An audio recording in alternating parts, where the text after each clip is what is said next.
Good day guys! For today's video, unbox tayo nitong X-Vibe U45 in-ear monitor wireless system. Itong brand na to, tried and tested na natin. Pang-apat na to sa product ni X-Vibe na ipinadala sa atin. So this time, itong i-unbox naman natin ay ginagamit pang in-ear monitor. So ito yung ginagamit ng mga artist na nakalagay sa mga tenga nila. Lalagyan mo na lang siya ng magandang klaseng earphone. So buksan natin.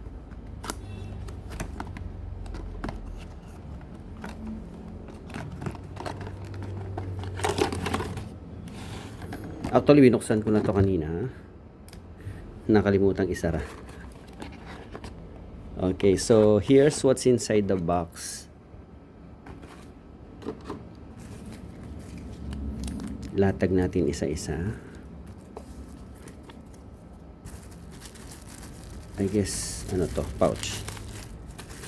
Okay. Ganda. Kahit pouch lang, may quality talaga. Elastic na ano siya. Elastic yung material niya. Tapos naka-emboss yung X-Vibe brand. Product catalog, dito makikita lahat ng product niya, I guess. Meron siyang pang gitara.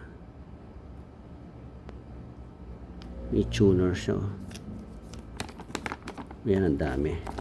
So para sa mga bago sa FB ko, ang mga naunang product na ginagamit ko na galing kay X-Vibe is yung P3 na napaka-usable sa mga event setup, sa mga nagpaparenta ng sound system. Napaka-usable ng Bluetooth kasi yung ibang mga kumakanta, well, majority, hahanapan ka ng Bluetooth. Doon sila ko-connect ng cellphone nila para kumonect yung kanilang -1. Okay? Napaka-reliable ng Bluetooth na yan.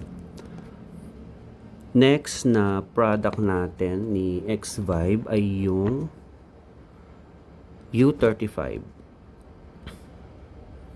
Ginagamit ko to sa mga speaker ko, sa mga delay speaker ko, at saka sa mga wired mic.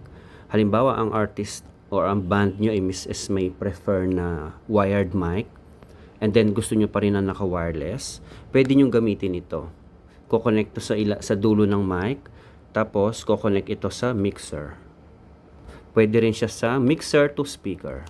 Next naman na product natin na pinadala ni X-Vibe sa atin is yung audio tester.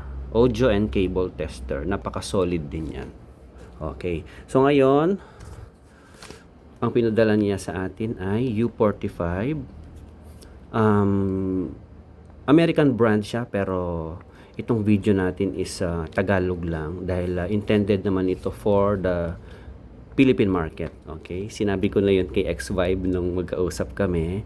Would you mind if I speak Tagalog? Sabi ko sa kanya. It's okay kasi for Philippine market naman itong pinadala nila sa akin. So ito yung manual. So andito lahat ng kailangan nyong malaman para sa operation. Warranty card. Meron siyang ganito para kung yung auxiliary ng mixer nyo ay walang XLR, pwede nyo gamitin to. Okay, so in-include na nila itong adapter. Tapos dual na USB Type-C para sabay silang mag-charge.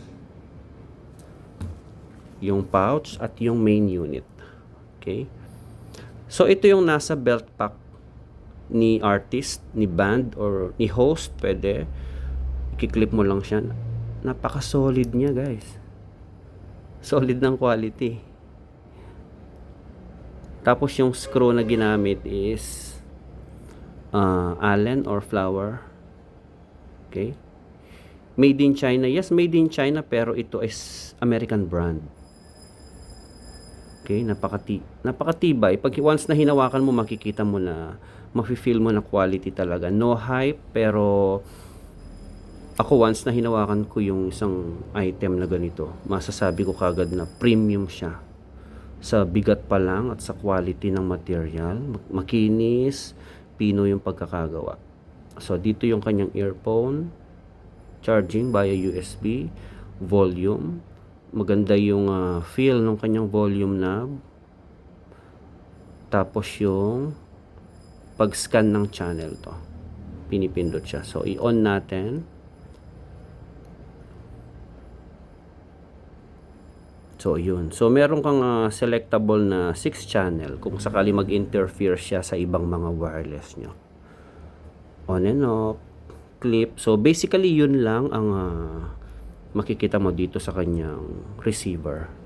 Now, itong transmitter na itutusok mo sa mixer, female ito. Tapos, meron kang power. Then, may selector ka ng auxiliary or line. Nung tinest ko to, nasa line ako, napakalinaw ng audio quality niya. Ang gamit ko is lumang model ng Shure na earphone, earbud type siya. Nakalimutan ko lang dalhin ngayon. So, maganda itong investment para sa mga band, sa mga singer, para may monitor or wala ang sound system na tutugtugan nyo, maririnig nyo yung sarili nyo. Okay? Quality wise, isa na sa mga pinaka-premium na IEM na mabibili nyo. Local at international. Kasi nga US brand siya. So, ayan ang model, U45. Ilalagay ko sa description yung link para sa full specification nito at kung saan nyo siya mabibili. So, sa susunod na video, ipapa-testing natin ito sa band. Hihinga natin sila ng honest feedback kung ano ang masasabi nila tungkol dito. Pero ako, initial, sa build quality niya, okay na okay ako. Tapos, na-testing ko na to sa audio. Yung audio, siyempre, magdidepende rin yun sa klase ng earphones na idudugtong nyo dito. Sana sinamahan na nila ng ng earphones kagad, pero parang may ano din sila, parang may earphones din sila na pwedeng bilhin.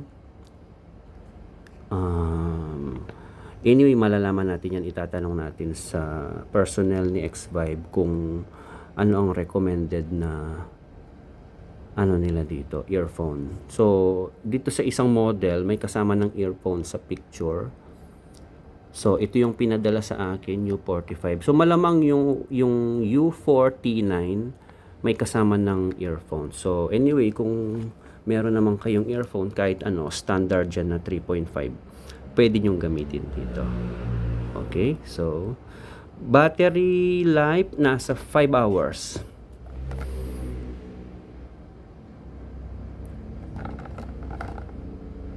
Okay. 5 hours ang kanyang battery life. 6 wireless channel, less than 5 millisecond latency, halos hindi mo na mararamdaman yan. Signal niya, well, malakas siya, malakas ang audio output niya. Depende pa rin yun sa earphones na gagamitin nyo. Pero nung tinesting ko to doon sa earphones ko, malakas siya. Kahit na maingay ang paligid, naririnig ko pa rin siya. Tapos, ang kanyang range is more than 100 feet range. 5 GHz wireless. So, 5 GHz, usually yung ibang mga Wi-Fi router ko na ganito, malalayo yung range.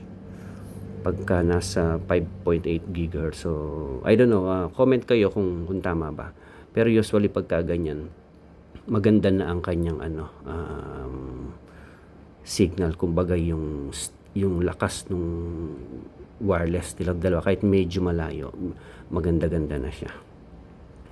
Okay, so yun lang muna ang video natin ngayon. Abangan yung susunod na video para sa actual test natin sa event. Ipapagamit ko ito sa band sa May 9.